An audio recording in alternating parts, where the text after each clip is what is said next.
It's good to be back home. I grew up in Vicksburg, Mississippi. Went to Mississippi State University, and then from there over to Houston Line and Power Company, where I worked for a utility much similar to Mississippi Power and Entergy here in the state.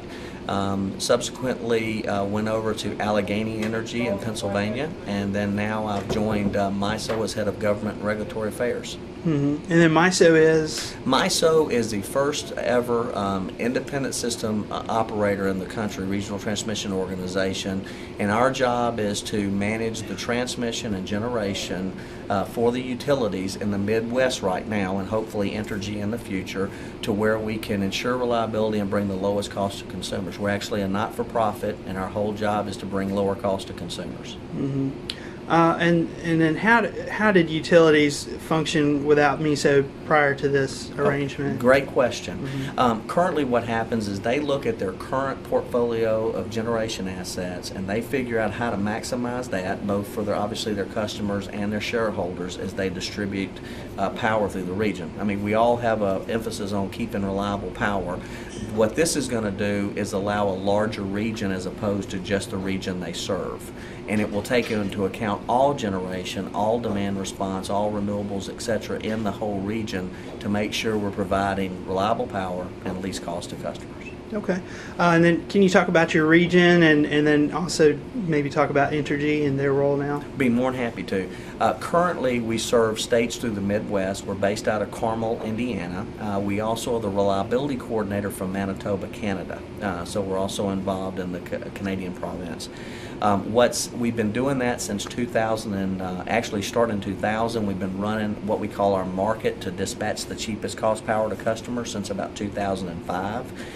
Since that time, we've seen about $2 to $3 billion in customer savings over that territory during that time, and hope to continue doing that.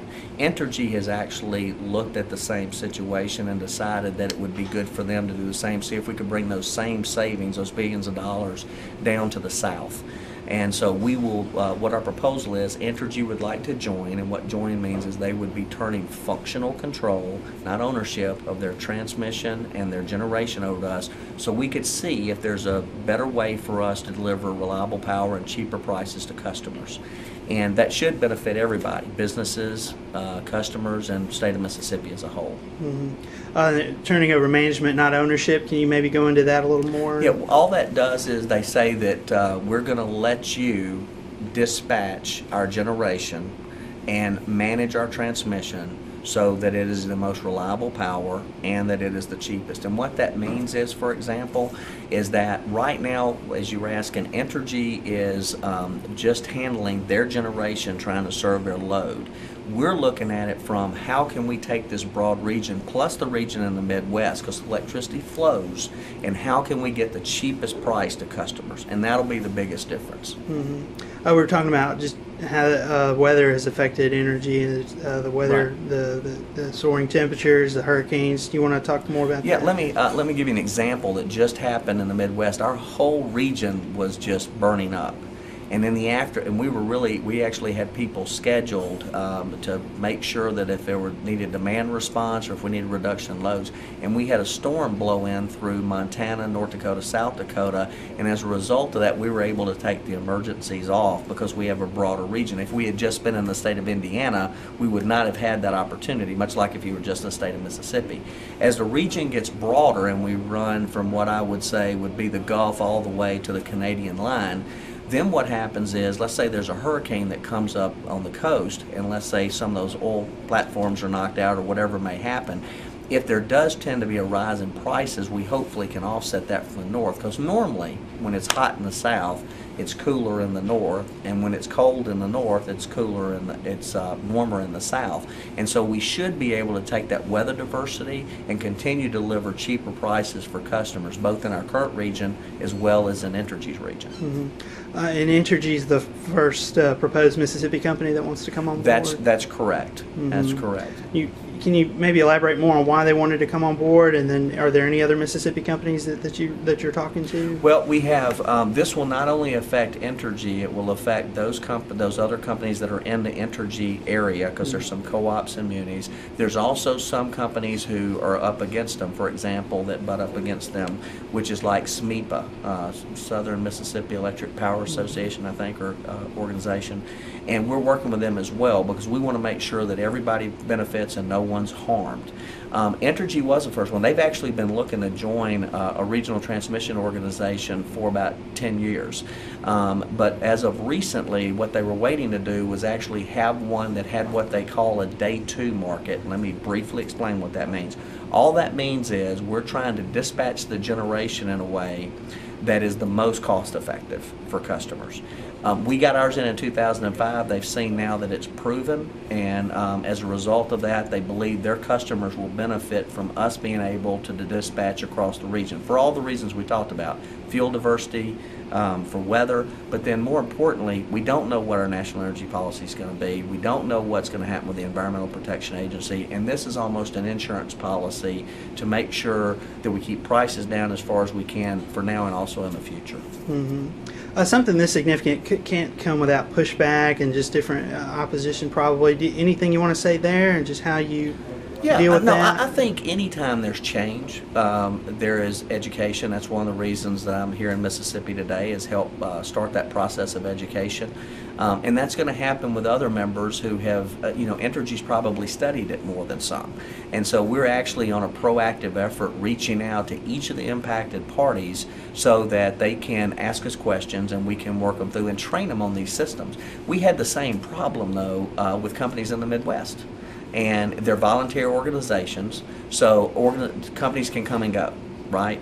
So obviously they're staying for a reason, and they believe there's benefits out of it, and we believe given time we'll be able to show the same thing here. We think Entergy's already seen the benefit, which is the reason they're applying. We think we can show that to the others as well. Mm-hmm. And then can you explain, you're an agnostic, I guess, on the resources. It's not really like we have lignite in Kemper County now. Right. We've got all these resources, different types of energy, but that's not an issue with you guys. No, right? We're not for profit, mm-hmm. and we're agnostic. So all we're trying to do, we have 2 goals as a corporation organization, which is number 1, reliable power, and that's important because you can try to run the system cheap and not work on keeping the lights on, and then secondly is cheapest price to customers. Mm-hmm. So you're trying everything you can to make sure it's efficient and done correctly. Mm-hmm. So it's more like you kind of your concern is the management of the pipeline, not necessarily what's going that's through exactly right. Mm-hmm. Right. Okay.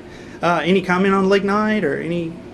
I think as a country we need all resources, and we need, we don't have a national energy policy, so I think we're going to have to do as much as a state, as much as a region, to try to help make sure that we've got plenty of power to power our business customers and our residential customers going forward.